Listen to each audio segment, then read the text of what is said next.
दूसरा वैष्णव का रूप क्या है? तुलसी निष्ठा। अपने गले में तुलसी माला धारण करे, अपने अंग पर तुलसी का स्पर्श होना अनिवार्य है। जिस बिना तुलसी को पधराए ठाकुर जी जल भी पान नहीं करते, हम लोगों का अंतिम समय आएगा तो बिना तुलसी के ठाकुर जी हमको कैसे स्वीकार करें? इसलिए अंतिम समय कभी भी आ सकता है, तुलसी पहनो। और एक बात बताएं, वृंदावन जाइएगा अब की बार, और ये वाली जो तुलसी है, तुलसी भी है, इसमें भक्तमाल जी हैं मध्य में। अगर ये धारण कर सको तो ये धारण करो। इसमें सब भक्तों के नाम हैं और ये सदा आपके चित्त में विराजते हैं। श्री नाभा गोस्वामी जी के सुंदर भक्तमाल भाव में इसकी बड़ी निष्ठा बताई गई कि जो भक्तमाल अपने चित्त में धारण करता है, अंतिम समय जब उसका आता है, अंतिम काल जब उसका आता है, प्राण निकलने का समय जब आता है, तो जितने भक्त हैं ठाकुर जी के, ध्रुव जी से लेके प्रहलाद जी तक, मीराबाई से लेके सूरदास तक, कुम्मन दास से लेके और नरसिंह मेहता तक, सब प्रकट हो जाते हैं और प्रकट होकर के उस वैष्णव को निकुंज में लेकर के जाते हैं, अगर भक्तमाल जी अंतिम समय पर आपके चित्त से स्पर्शित हैं तो। लेकिन इनको धारण करने के बाद कम से कम भक्ष मदिरा सेवन, अशुद्ध आचरण, उनसे बचना पड़ेगा। क्योंकि इनको धारण करने के बाद अगर कुछ अनर्गल खाया पिया तो फिर दंड और लगेगा, अपराध और लगेगा। तो बस वो आपको करना है। बाकी इनको धारण कर लो, दाएं दाएं डोलो खूब मस्त। जब प्राण निकलेंगे इनमें से सब भक्त प्रकट हो जाएंगे। और भक्त, ठाकुर जी नहीं आ पाए तो क्या हुआ, भक्त आ जाएंगे। अरे भाई, कहीं पर एंट्री करनी है, हम पे वहां का पास नहीं है या अधिकार, तो वहां जो आपका मित्र है उससे मित्रता कर लो। वो मित्र आपको बिना पास के एंटर करा ले जाएगा अंदर, आगे आगे जाके बैठा देगा। ठीक वैसे ही निकुंज में हमारी एंट्री नहीं है, पर हम अगर किसी भक्त को रिझा लें, सूरदास जी को मनाते चलो, मीराबाई को मनाते चलो, नरसिंह मेहता को मनाते चलो, कुम्मन दास को, अपने जीवन में एक भक्त को आश्रय अपने चित्त में विराजमान, उनको भी मनाते चलिए। राधा वल्लभ जी प्रिय लगते हैं तो फिर चित्त में एक भक्त को भी बैठाओ, राधा वल्लभ जी के दर्शन करो और फिर चित्त के उस भक्त को भी मनाओ। बोले हमारी तो योग्यता नहीं इनके चरण मिले, आप प्रसन्न रहना, आप अंतिम समय में कृपा करके हमको ले चलना है इनके पास। आहा, तो भक्तमाल जी धारण करो, कंठी धारण करो, तुलसी धारण करो। और तीसरी निष्ठा होती है वैष्णव की एकादशी निष्ठा। वो एकादशी के दिन अन्न का सेवन नहीं करता। लेकिन हमारी कई परंपराएं हैं वहां पर एकादशी नहीं होती, जैसे जगन्नाथपुरी में एकादशी नहीं है। इसका मतलब क्या है आपको बताऊं, बहुत गुप्त बात बता रहे हैं, ध्यान से पाते हैं और सबको भी भात पवाते हैं। और उस दिन अगर कोई जगन्नाथपुरी में एकादशी के दिन भात नहीं पाता, महाप्रसाद नहीं पाता, तो उसको दंड और लगता है। लेकिन एकादशी है और आप जगन्नाथपुरी में हो तो आप होटल में नहीं खा सकते, आप बाहर की रसोइयों में नहीं खा सकते, वहां तो आपको व्रत का ही खाना पड़ेगा। आप केवल और केवल मंदिर का प्रसाद पा सकते हो, उसमें कोई दोष नहीं। और केवल जगन्नाथपुरी नहीं, हमारी बात ध्यान से सुनना। आप घर पे बैठे हैं, एकादशी है, और उसी समय कोई बद्री विशाल भगवान का प्रसाद लेकर के आ गया, कोई श्री रंगनाथ भगवान का खीरांग लेकर के आ गया। अब आप मन में विचार करो, ये तो अन्न है तो अपराध है ना। चाहे एक कणिका लीजिए, उसमें से एक तिनका लीजिए, आपको लेना ही चाहिए। प्रसाद के प्रति अन्न बुद्धि नहीं, प्रसाद के प्रति वस्तु बुद्धि नहीं, प्रसाद के प्रति सामग्री की बुद्धि नहीं होनी चाहिए। प्रसाद के प्रति तो प्रसाद की बुद्धि है, वो अन्न नहीं है। आप उसको अन्न समझ के पाओगे तो फिर प्रसाद के प्रति अपराध बन जाएगा। चैतन्य महाप्रभु कहते हैं प्रसाद क्या है, बोले महाप्रसाद है गोविंदे, वो तो साक्षात गोविंद हैं। अगर एकादशी भी है और उस दिन कोई अन्न की बनी सामग्री मंदिर की प्रसाद के घर पे आ जाए, पूरी मत पाओ, थोड़ा सा उसमें से लेके मुख में ले लो, प्रसाद का सम्मान करो। तो गुप्त बात यह है कि महाप्रभु जगन्नाथ जी साल भर की समस्त एकादशियों में महाप्रसाद पाते हैं। लेकिन जैसे ही स्नान पूर्णिमा आती है, स्नान पूर्णिमा के बाद 15 दिन जो मंदिर बंद रहता है रथ यात्रा तक, उतने दिन महाप्रभु जगन्नाथ जी अन्न सेवन नहीं करते। तो इसका मतलब क्या है? साल भर की सबरी एकादशी एक बार में कर लेते हैं जगन्नाथ जी, सबरी एकादशी कर लेते हैं। तो इसका मतलब क्या है? यदि आप एकादशी जगन्नाथपुरी में करके आए हैं तो वहां महाप्रसाद पाइए। जो एकादशी करते हैं उनके लिए बात है, लेकिन जैसे ही लौट करके आप वापस अपने नगर स्थान पर आ जाते हैं तो अगली एकादशी जब आवे तो उस एकादशी पर एक नहीं 2 व्रत कीजिए। कैसे? एक तो अन्न का व्रत हो गया, दूसरा मौन व्रत हो गया। मौन भी कीजिए, मौन भी रहिए, एकादशी के दिन बोलना नहीं है, और सूर्यास्त तक मौन रहिए। ये 2 व्रत ये तभी कर सकते हो आप, ये 2 स्थिति में किया जा सकता है। वैसे कोई आवश्यकता नहीं है इसकी। जगन्नाथपुरी में महाप्रसाद पाए तो वो एकादशी ही मानी जाती है, पर फिर भी कई लोगों के मन में बहम होता है, हमने अन्न पाया, ये पाया। पहली बात तो अन्न बुद्धि नहीं, महाप्रसाद पाया। दूसरी बात, आपकी बहुत निष्ठा है कि नहीं हमने एकादशी एक नहीं हो पाई, हमसे व्रत नहीं कर पाए, तो अगली एकादशी पर 2 एकादशी करो, अन्न की भी व्रत करो, मौन का भी व्रत करो। या फिर ये नियम आप तब पालन कर सकते हो जब एकादशी आपकी पूर्व की कोई छूट जाए, जैसे यात्रा में होने के कारण, घर में कोई घटना हो गई उसके कारण, या फिर घर में कोई ऐसी बात थी, या कुछ आप अस्वस्थ थे, हॉस्पिटलाइज्ड थे, या कुछ भी था जिसके कारण आपकी एकादशी छूटी, तो अगली एकादशी पर उसकी भरपाई करो।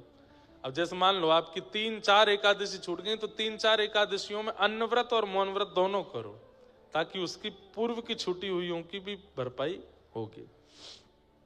पर एकादशी करनी चाहिए।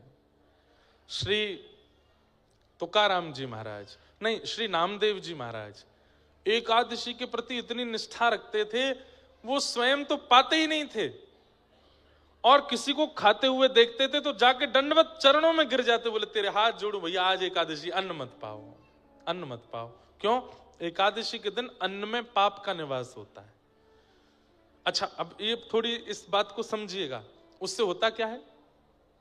एकादशी के दिन अन्न खाने से पाप लगता नहीं है, तो आप पूर्व में गंगा स्नान करके जिस पाप को नष्ट करके आ चुके हैं गंगा में, वो पाप पुनर्जागृत हो जाता है एकादशी के दिन अन्न खाने से। पूर्व के किए हुए पाप जो प्रायश्चित्तों से, नदी स्नान से, देवलोक भ्रमण से, ब्राह्मणों के आशीर्वाद से जो नष्ट हो चुके हैं, एकादशी के दिन अन्न सेवन करने से वो पुनर्जागृत हो जाते हैं।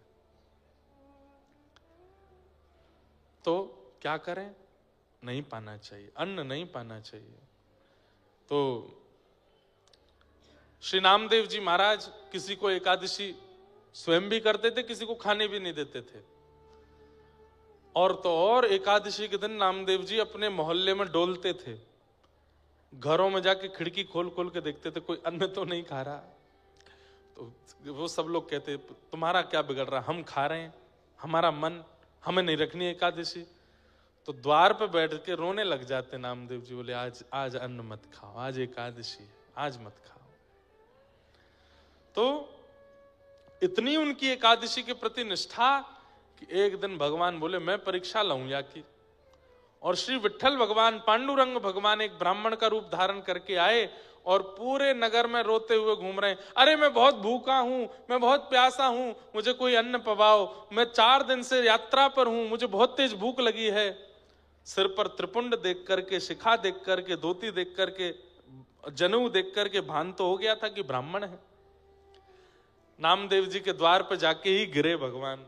नामदेव जी बोले अरे अरे विप्रदेव आए। विप्र पत्नी से कहा उठाओ उठाओ उठाओ, क्या कहिए भगवान क्या? बोले मुझे अन्न खिला दो, मुझे बहुत भूख लगी है, मैं प्यासा, भूखा प्यासा हूं, मुझे 4 दिन से कुछ नहीं मिला है, पवा दीजिए कुछ, अगर मुझे अन्न नहीं मिला तो मेरे प्राण चले जाएंगे। नामदेव जी महाराज बोले आज तो एकादशी है, आज मैं अन्न नहीं खवा सकता। देवी भीतर प्रसाद के केला रखे हैं, सेब रखे हैं, लेके आओ। नहीं नहीं नहीं, फल नहीं खाना है, मुझे तो अन्न ही खाना है। भगवान आज एकादशी है। अरे एकादशी तुम्हें दिखता नहीं, मेरे प्राण पखेरु उड़ जाएंगे यदि मुझे अन्न नहीं मिला तो। मैं कितना जर्जर हो गया, मेरे हाथ पांव कांप रहे हैं, मेरी नसें सूख रही हैं, मेरा रक्त संचार रुक रहा है, मुझे अन्न की आवश्यकता है, मेरे प्राण निकल जाएंगे। नामदेव जी महाराज बोले अन्न तो नहीं मिलेगा, बोले मेरे प्राण जाएंगे तो भी नहीं। बोले ठीक, अच्छी बात है, वैकुंठ मिलेगा एकादशी आज। प्राण चले भी गए तो सीधे भगवत धाम जाओगे।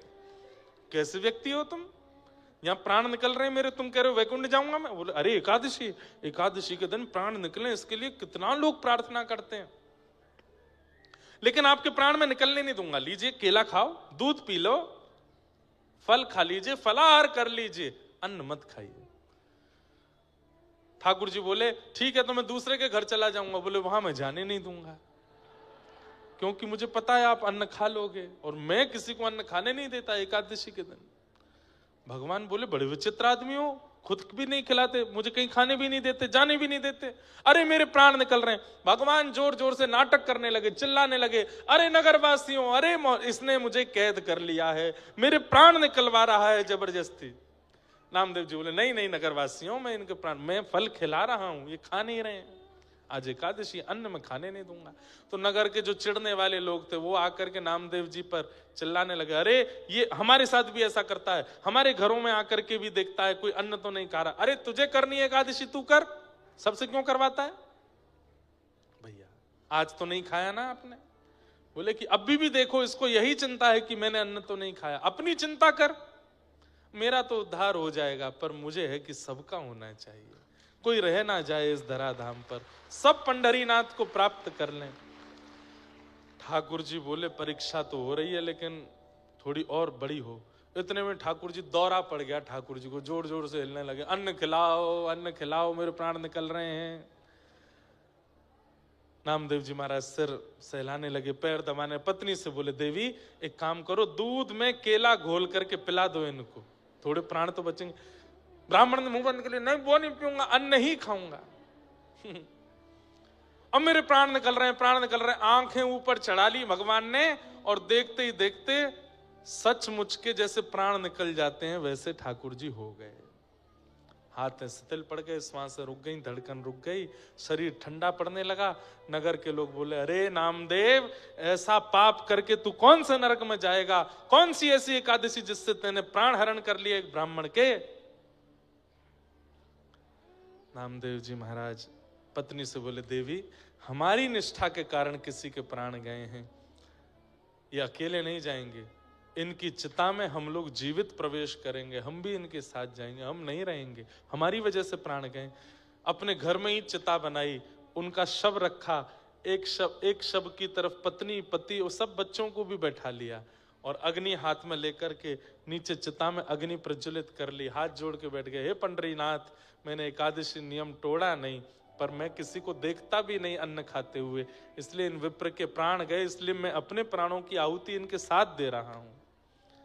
सब नगर के लोग देखते रहे, अग्नि जैसे ही प्रज्वलित हुई, ताप जैसे ही उस शव को लगा, उस शव थोड़ी, वो तो भगवान थे। ठाकुर जी कमर में गर्मी से लगी, इतने में ठाकुर जी उठ के बैठ गए, शंख चक्र गदा पद्म धारण चतुर्भुज रूप में प्रकट हो गए। चिता के अंदर से नामदेव जी को, पत्नी को, सबको बाहर निकाला, हृदय से लगा लिया। अरे मेरे नामा, मैं तो परीक्षा लेने आया था तेरी, और तुम उस परीक्षा में सफल हुए, तुम्हारी निष्ठा देखने आया था, कैसी निष्ठा मेरी एकादशी के प्रति।